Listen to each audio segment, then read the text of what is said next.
যাদেরকে এভাবে করে বেঁধে বেঁধে নিয়ে এসেছিল এভিডেন্স দেওয়ার জন্য, তারাও কিন্তু এই হাসিনার ভিকটিম ছিল, তারাও কিন্তু হাসিনার টর্চারিং এর মাধ্যমেই এই ট্রাইব্যুনালে পৌঁছেছিল।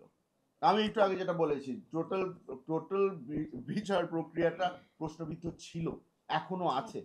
আপনারা যদি স্কাইপের বিষয়টাই খালি ধরে নেন, তাহলে তো ওই সুতা ধরে কিন্তু এই ট্রাইব্যুনাল আর টিকতো না। তবে হাসিনার আদেশ ছিল যে এই ট্রাইব্যুনাল যেভাবে করে হোক না কেন টিকিয়ে রাখতে হবে। আর নিজামুল হক নাসিমের বক্তব্য তো আপনারা শুনেছেনই, এই ব্যক্তিগুলাকে ফাঁসি দিতেই হবে। তারা তো আর অপেক্ষা করেনি যে এভিডেন্স কি আসছে অথবা স্টেটমেন্ট কে কি দিচ্ছে।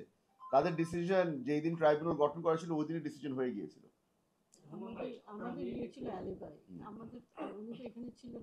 ওই জিনিসটা আপনারা সকলেই জানেন যে এখানে আমাদেরকে যখন আমরা ডিফেন্ড করতে চেয়েছিলাম আব্বাকে, বারবার করে বলা হয়েছে যে আপনাদের তো এত ডিফেন্ড করার দরকার নাই, আপনার তো বলছেন যে আপনার মক্কেল দেশে ছিল না। তা আমরা যে আমার বাবা যে দেশে ছিলেন না এটা প্রমাণ করার জন্যও কিন্তু আমরা ডিফেন্স উইটনেস আনতে পারিনি, কারণ এই সাইফারের মাধ্যমে ব্লক করে রাখা হয়েছিল। আমাদের প্রায়োরিটি লিস্টে অনেক কিছু আছে, আমরা কি কি চাই অনেক কিছু আছে, কিন্তু প্রায়োরিটির মধ্যে 1 নম্বরে কিন্তু হচ্ছে যে আমার বাবার নাম আমাদের ক্লিয়ার করতে হবে। উনি যে যুদ্ধ অপরাধী ছিলেন না, উনি যে পাকিস্তানে তখন ছিলেন, উনি একজন স্টুডেন্ট ছিলেন পাঞ্জাব ইউনিভার্সিটিতে, এটা প্রমাণ করা আমার জন্য আপমোস্ট ইম্পর্টেন্ট। হ্যাঁ, আপনি যে কথাটা বলেছেন যে আব্বারকে টর্চার করা হয়েছিল, অফকোর্স আমরা সেটার বিচারও চাই।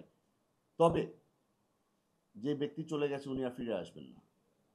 যেটা রেখে গেছে আমাদের জন্য ওটা হচ্ছে ওনার নাম, ওই নামটাকে আমাদের ক্লিয়ার করতে হবে। যারা যারা বহাল তবিয়তে আছে তারাও জেনে নেই যে বাংলাদেশে এমন একটা সরকার বর্তমানে আছে, আর ইনশাল্লাহ সামনে একটা সরকার আসবে যারা বিচার করবে।